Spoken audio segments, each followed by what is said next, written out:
My son asked me not to wear black to his wedding because he thought it would make me look too dramatic. But what's more dramatic than being seated behind the ice sculpture, next to strangers who didn't know I was his mother? I had saved that slate gray silk dress for years. Soft pleats, pearl neckline. The kind of dress you wear once, when your only child becomes someone else's forever. My name is Julia Marin. I'm 64, retired school librarian, mother of one, widow of 10 years, and apparently a last-minute guest at my son's own wedding. They placed me at table 19, past the cake, behind the floral arch near the emergency exit. My table mates? A man from his finance firm and a woman who once rented him an Airbnb. Neither knew who I was. Neither asked. When they played the mother-son dance, I watched from across the room while he twirled Lauren's mom beneath chandeliers. I wasn't even invited to the photo booth. And still I waited. Waited for a nod, a glance, a moment that said, "You're still part of this." But it never came. The next evening, he texted, "Dinner? Just us. No pressure." I stared at the message for a long time. It felt too soon, too casual. The kind of invitation you send not because you regret, but because you assume you'll be forgiven. Still, I went. But I kept my coat on, just in case. When I stepped into his condo, there was no food. Only white walls, quiet jazz, and a thick stack of legal papers beside 2 empty plates. Power of attorney. Immediate authority. No questions asked, just a pen waiting on my side of the table. That's when I knew. This wasn't a dinner. It was a transaction. How do you respond when your own child treats your love like a signature waiting to be claimed? And what I did next wasn't what he expected. But it was the moment I stopped being invisible. I didn't reach for the pen. I reached for the wine instead, something red and probably expensive. But it tasted thin, cold. Like a glass you pour for someone you need something from, not someone you love. Ryan sat across from me, sleeves crisp, expression blank. His voice was flat, rehearsed. "This is just in case. Mom, if anything happens, I'd be able to handle bills, property, logistics." He smiled, that polite, plastic kind people use to sell insurance. Not the kind you give your mother. I looked down at the documents. The top one read, "Durable power of attorney, immediate effect." Not future, not conditional, immediate. Underneath, highlighted in yellow, full financial access, property rights, medical authority, everything I owned, in his hands. No oversight, no expiration, just one signature. "I had a lawyer friend draft it," he said, pouring himself a second glass without asking if I wanted more.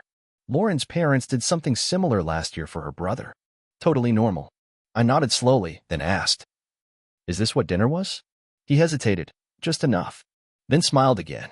"No, of course not. I just thought, since we had a quiet moment." Quiet. That's one word for it. I studied the papers again. The lines blurred a little, not from the wine, but from something older. A kind of tired I hadn't let myself feel in years. I thought of every lunch I packed when he forgot. Every parent-teacher night I went alone after Frank passed. The fever I sat through for 36 hours when he was 9. The snowstorm I drove into with a spare tire in the trunk. And now I was paperwork. A logistical step. An item on his checklist between yoga class and mortgage payments. I placed the pen back on the table. "I'll take this home," I said quietly. "I'd like to look it over." His face didn't change, but his eyes did. Just a flicker. A flash of something, annoyance? Or disappointment that I hadn't obeyed on command. "That's fine," he said. Voice clipped. No pressure. We sat in silence for a while. The plates stayed empty. The candles flickered in their little glass holders, trying to make it all feel less clinical than it was. He asked if I'd been watching anything good lately. I mentioned a documentary about Appalachian midwives. He nodded, distracted, didn't ask more. I stood to leave soon after. At the door, he gave me a hug. Barely a hug. His arms grazed my shoulders like he was scared of contact. Or scared of guilt. Back in my car, I didn't start the engine right away. I sat there, keys in my lap. The packet of papers beside me, the foil-wrapped oatmeal cookies untouched on the passenger seat. Cookies I'd made from the same recipe he used to beg for as a child. The porch light behind me shut off after 1 minute. Motion sensor. Efficient. Just like the evening. When I got home, I didn't change out of my shoes. I sat on the couch, coat still buttoned, and stared at nothing in particular. The house was quiet, but not peaceful. It was the kind of quiet that feels personal. The kind that presses on your ribs and makes you forget you're still breathing. I thought about calling someone. But who? I hadn't let anyone close in years. I told myself it was because I was strong, self-reliant. But maybe it was because deep down, I didn't want anyone to see how small I'd become, how invisible I felt. That night, I slept in my chair, blanket around my knees, the documents still sealed in my bag. I dreamed of Ryan as a boy, 5 years old, running barefoot in the backyard, chasing bubbles, laughing so loud it echoed off the neighbor's fence. And in that dream, he turned to me with a smile, one I hadn't seen in years.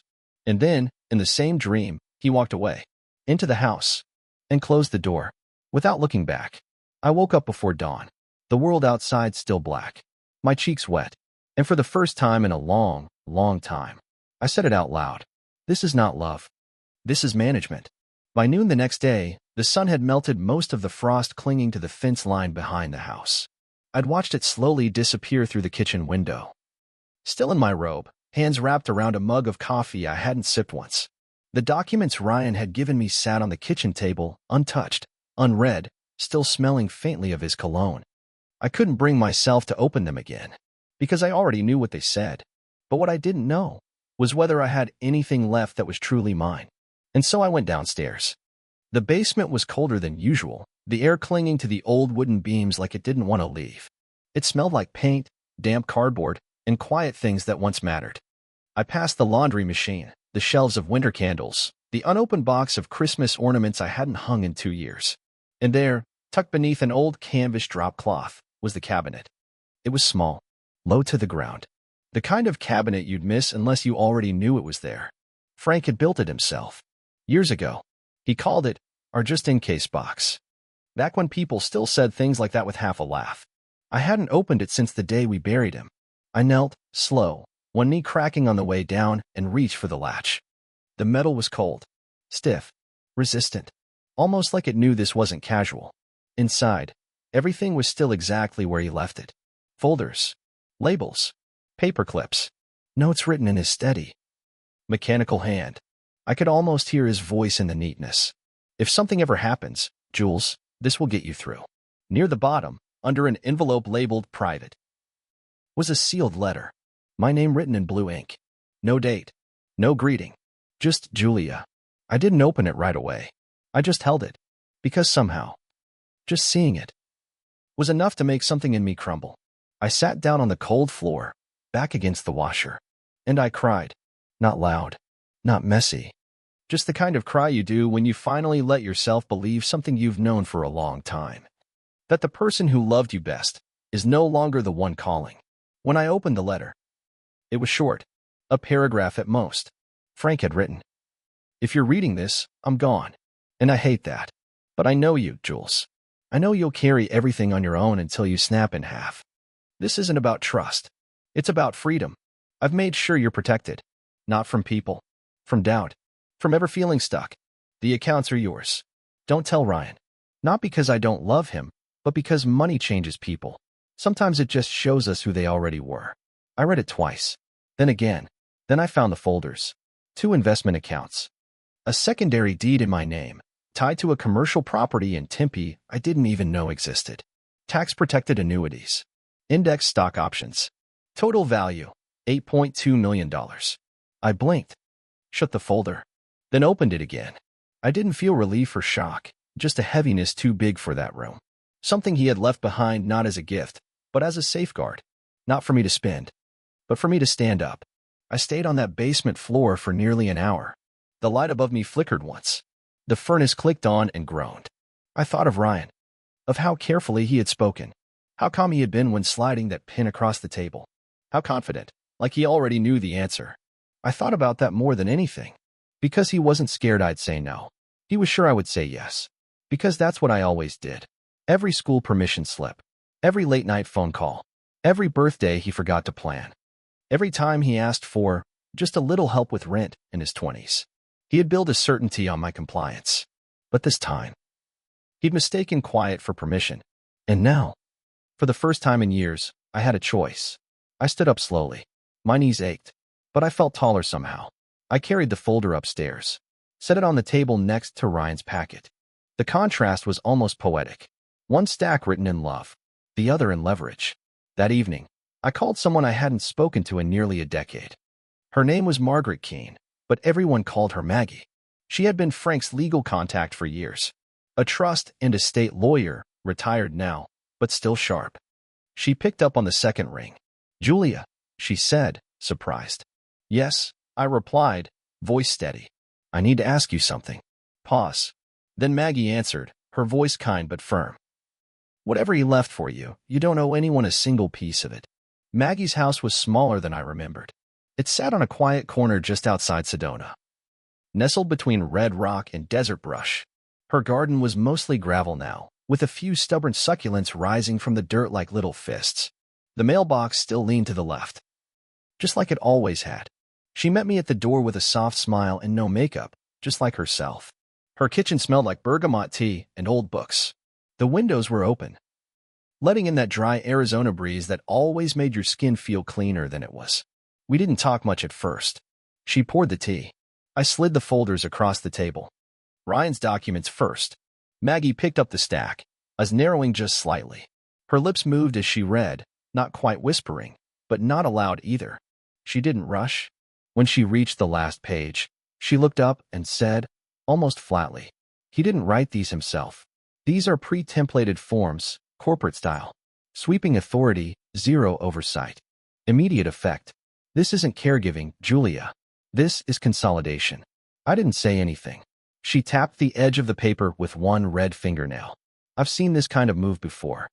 Usually after someone's second stroke, or right before a shady caregiver walks off with a retirement account. But coming from your son. She paused, tilted her head. "That's calculated." I nodded, more to myself than to her. Then I handed her Frank's envelope. She took it like she was holding something sacred, opened it slowly, read silently, twice. When she was done, she smiled. But it wasn't soft. It was the smile of someone who just found the crack in a wall they planned to bring down. "This changes everything." Maggie leaned back in her chair. "Okay," she said. "We're going to do this right. No panic. No drama. Just precision." She asked how I wanted to proceed. I didn't hesitate. No one else gets access. Not Ryan. Not anyone. Not even conditionally. She nodded. "We'll draft a private trust. You'll be the sole trustee, full control. Revocable only by you. If anyone, including family, tries to intervene, it triggers an audit clause." I swallowed. "Good." She pulled out a legal pad and began sketching the structure. "We'll place the investment accounts and property deed into the trust immediately. We'll also include a medical clause. No one can act on your behalf unless 2 independent physicians verify full cognitive incapacity. Documented, not just opinion." I nodded again. Tighter this time. "And Julia?" She looked up. "This time, we name you for what you are." She wrote it in big letters at the top of the pad. Sole beneficiary. Sole protector. Sole decision maker. Something about seeing it in ink made my lungs feel wider. I had spent so many years giving time, giving grace, giving silence. And now I was being given back something I didn't even realize I'd lost. My authority. Maggie walked me through the forms line by line. No jargon. No pressure. Just clarity. I signed each one slowly. Not because I doubted, but because it felt like writing my name for the first time in a long time. When we finished, she placed the final binder in front of me heavy. "Sealed, mine. I want you to keep this somewhere close, but not obvious," she said. "Someplace you won't forget. But no one else will think to look." I thought of the cabinet under my kitchen sink, behind the dishwasher pods. Perfect. As I stood to leave, she touched my hand gently. "Julia," she said, "this isn't about revenge. This is about respect, and boundaries, and reclaiming what should never have been up for negotiation." I nodded, but something in me wanted to cry. Not because I was sad, but because, for the first time in years, I felt visible. On the drive home, the desert air felt different. Not warm, not cool, just honest. I rolled the windows down. The sun was setting in long, red streaks across the canyon. It felt like something was closing, not painfully, but properly. A chapter that had never quite known how to end. When I got home, I made a cup of tea. Then I opened the kitchen cabinet, moved the cleaning supplies aside, and tucked the binder all the way in the back. It made a soft sound when it landed, like something locking into place. Afterward, I sat down at the table with Ryan's original stack of papers. I didn't rip them. I didn't burn them. I simply slid them into a manila envelope, sealed it, and wrote on the front, "Declined. With love, Mom." Then I placed it by the front door, in case he ever came to ask. The invitation came in a text. "Let's try again, Mom. Just dinner. No pressure. Just us." It arrived 3 days after I finalized the trust. The message was short. Casual. Too casual. The kind of text you send when you're hoping the other person forgot everything, including how it felt. I didn't respond right away. I waited 3 hours, then typed back one word. Sure. What I didn't type was that I wouldn't be coming alone. Her car parked a block away. Dark blue sedan, windows cracked an inch, soft music playing low. We'd agreed. She wouldn't walk in with me. She would wait. Not to interfere. Just to witness. Maggie understood the kind of silence that only women over 60 are forced to master. When I reached Ryan's door, he opened it quickly. He looked lighter, comfortable. He was wearing a button-down shirt and socks but no shoes, like he wanted to remind me he was still the boy who used to run barefoot through the kitchen. "Hey," he said, and hugged me, this time with both arms. Still brief, but more pressure. The condo smelled like garlic and herbs. Bread warmed in the oven. Real food, or at least the look of it. He led me to the dining room. The table was set for 2. Plates, silverware, folded napkins, wine already uncorked. And just to the side, a new stack of papers. Clipped, organized, tabbed. I almost laughed. We sat. He poured wine, asked if I'd been reading anything good. I told him I picked up a mystery novel from the library. He nodded, smiled, didn't ask what it was about. His eyes drifted to the stack, then back to me. And that's when he began. "Listen," he said, voice slower now, more measured. "I talked to someone, a friend who works in elder law. They suggested a different setup. Something simpler. Provisional. You wouldn't even need to do much. It's just so that, if anything happens, things don't get messy." He slid the documents toward me. I didn't touch them. Instead, I reached into my bag, pulled out a single folded sheet, placed it gently on top of his stack, then took a sip of water. He blinked, unfolded the page. Notice of executed private trust. Irrevocable conditions. Beneficiary, Julia Marin. Sole trustee. No contingencies. He kept reading. When he finished, he didn't look up right away. Just stared at the bottom signature line. My name. Firm. Clear. Final. When he did look up, his jaw was tight. I was blinking a little faster. "Mom," he started. "This isn't. I wasn't trying to." I held up my hand. Not harsh. Just firm. "I believe you," I said. "You weren't trying to hurt me." Pause. "But you weren't trying to protect me either." He didn't speak. I continued. "I'm not angry. I'm not vengeful. But I've spent enough of my life saying yes out of guilt. Or silence. Or because it was easier than watching people be uncomfortable." His fingers tapped once against the tablecloth, then stopped.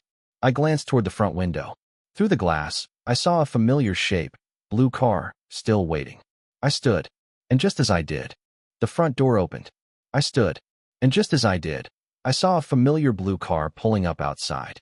"Thank you for dinner," I said quietly, gathering my coat. "I won't be staying." He didn't follow me out. Didn't ask why. He just stood there, one hand on the back of the chair I hadn't sat in long enough to wrinkle the cushion. Outside, Maggie waited by the car. When she saw me, she opened the passenger door without a word. No confrontation. No explanation. Just presence. I gathered my coat. The room smelled like something burning, the garlic maybe. Or maybe just expectations. Maggie nodded toward the door. "I think we'll be leaving now." Ryan didn't follow us out. Didn't say goodbye. He just stood there. One hand resting on the back of the chair I hadn't used long enough to wrinkle the cushion. Outside, the air was cool. The sun had dropped below the skyline, and the wind carried that strange late winter quiet that makes you feel like something's changing, even if you can't name what. We didn't speak as we got into the car, but I exhaled. Long, slow. The kind of exhale that comes after holding something in too long and finally letting it go. Not out of spite, but out of clarity. Because sometimes the bravest thing a mother can do is not hand over the keys. Not to the house. Not to the car. And definitely not to her life. I moved at the end of February. The new house wasn't far. Still in Arizona, but tucked deeper into a quieter neighborhood. One where the mailboxes leaned and porch lights flickered when the wind got high. The kind of place where no one asked why you were starting over, only if you needed help carrying boxes. I didn't bring much with me, just what mattered. The photo of Frank in his corduroy jacket, the ceramic owl from the old garden, a chipped blue kettle, and a stack of handwritten recipes, smudged with flour and thyme. The first night, I didn't even unpack fully. I sat on the bare couch, wrapped in a flannel blanket, sipping tea, and listening to the walls breathe. No footsteps, no kitchen hum, just quiet. But it didn't feel empty. It felt earned. The next morning, I walked to the small-town library 3 blocks over. Not because I needed books, but because I needed proximity to people, without having to explain myself. The building was old, with wooden floors that creaked like they had opinions. A woman at the front desk wore readers on a beaded chain and offered me a card without asking for ID. I smiled. She nodded. That was it. I started visiting every few days. Sometimes I read. Sometimes I didn't. Sometimes I just sat in the far corner, pretending to flip through gardening books while eavesdropping on the rhythms of other people's lives. That's how I met them. Not all at once. Not in some dramatic moment of kindred spirits. It happened slowly, through shared thermoses of peppermint tea, through polite nods exchanged at the same mystery shelf, through silence that didn't feel awkward.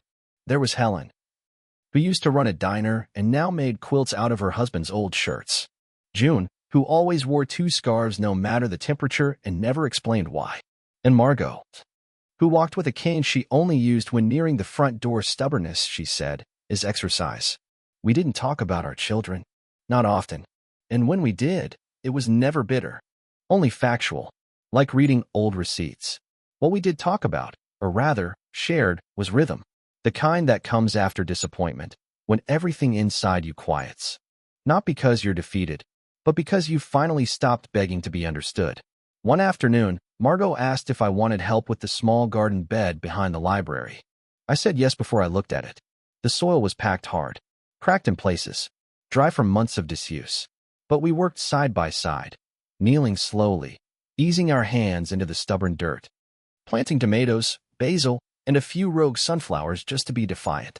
We called it the quiet corner, not because it was silent, but because it was safe. That same day, Helen handed me a bundle wrapped in faded fabric. A starter quilt, she said, for your new house, or your new self, whichever needs more warmth. I didn't ask how she knew. She didn't explain. That's how women like us operate. No permission, no prying, just presence. A week later, I got a text from Ryan. Just one line. You made this harder than it had to be. No hello, no name, no apology. I stared at the message for a long time, then placed the phone face down, let it buzz again, ignored it. That night, I found an old video on my laptop. Ryan, 10 years old, holding a flashlight under his chin, telling a ghost story in the dark. My laugh, light, unguarded, in the background. I watched it twice, then closed the screen, not out of sadness, but out of acknowledgement. I used to chase those memories like lifelines. Now, I let them rest. One evening, while sweeping my new porch, I saw a familiar car slow to a stop. It was him. He didn't get out at first, just sat there, holding something, a white envelope, maybe. Eventually, he stepped out, walked up the path, and sat on the front steps. I stood in the doorway. He looked up. His face had softened, the sharpness gone. Just a man who had realized the door was no longer automatic. I'm sorry, he said, for how I handled things, for assuming. He paused. I forgot who raised me. He held out the envelope. I just wanted you to have this. No expectations. I didn't take it. Not right away. Instead, I sat beside him. Not close. Just enough for the wood to creak under both of us. I forgive you, I said. But forgiveness doesn't come with a key. He nodded. Didn't argue. When he stood to leave, he placed the envelope on the step between us. And for once, we both knew exactly where we stood. The first snow came early that year. Thin, soft, the kind that drifts like it's unsure whether it wants to stay. I watched it fall from the kitchen window, a mug of tea warming my hands. The ceramic owl from my old garden, now standing guard by the windowsill. The house didn't feel empty. It felt right-sized, like a coat that finally fit after years of wearing something too tight and calling it love. I hadn't heard from Ryan since the day he sat on my porch. He didn't call, didn't text, didn't push. And for once, the silence between us wasn't punishment. It was a boundary. One we both knew not to cross, not yet. Maybe not ever. That morning, I made toast, poured a glass of orange juice, then left both untouched. My appetite for control, his or mine, was gone. I wasn't trying to prove anything anymore. Not my usefulness. Not my loyalty. Not my motherhood. Later that afternoon, I walked to the library like I always did on Saturdays. The quiet corner behind the building was holding steady. The basil wilted a bit, but the sunflowers stood proud, defiant, like women who had finally stopped apologizing. Helen brought a new quilt block. Margot brought seed packets. June just sat with her thermos, smiling into the breeze. No one asked where I had been. No one asked why I looked a little softer, or why I had a new calm behind my eyes. They didn't need to. They had their own truths tucked into the creases of their cardigans. We planted garlic that day, out of season, on purpose. Because sometimes, doing things the wrong way is how you remember you're free. That night, I wrote a letter. Not to Ryan. Not to Frank. To her, the version of me I used to be. The woman who pressed dresses with trembling hope. Who made cookies for someone who hadn't asked. Who sat through dry chicken and champagne silence, waiting for someone to claim her as their own. I wrote, "You did your best. You gave without measure. You stayed soft when the world rewarded hardness. You said yes to too many things out of fear that saying no would mean being left behind. But now, it's your turn to rest, to choose, to say, not this time." I folded the letter and slipped it between the pages of a book I no longer planned to finish. Some stories don't need endings. They just need release. The next morning, I baked a cake. One layer. Simple. Vanilla and cinnamon. I lit a single candle. No one sang. No one clapped. No one asked who it was for. Because it was for me. I closed my eyes and made a wish. Not for reconciliation. Not for understanding. But for stillness. For the kind of life that no longer required explanation. I blew out the flame. And in that small, flickering moment, the room didn't feel quiet. It felt claimed. A few days later, I found the envelope Ryan had left. I hadn't touched it until then. It was still sitting by the front door, tucked between my umbrella stand and the old shoebox I used for spare keys. I opened it with steady fingers. Inside, a photograph. Us, from years ago. He was 10. I was in the backyard, laughing. My head tilted back, his arms looped around my waist, soap bubbles flying in the air. Behind us, Frank stood with the camera, forever just out of frame. On the back, in Ryan's handwriting. "Thank you for never walking away. Even when I didn't know you were carrying everything." I didn't cry. I didn't feel triumph. I just folded the photo gently, placed it in a drawer with old letters and recipes, and let it be what it was. Not an apology, not an opening, just a moment of clarity. One he arrived at too late, and I arrived at just in time. And that was enough. Because sometimes the victory isn't in being welcomed back in. It's in knowing you never needed to wait at that door in the first place. If this story touched something quiet in you, maybe something you haven't said out loud in years, know that you're not alone. Every woman who's ever felt invisible still carries a fire that cannot be taken. And if you've ever walked away from something that once defined you, only to find your voice waiting on the other side, I hope you carry it gently. Because sometimes being still is not weakness. It's wisdom. And no, you don't owe anyone the version of you that only survives in silence.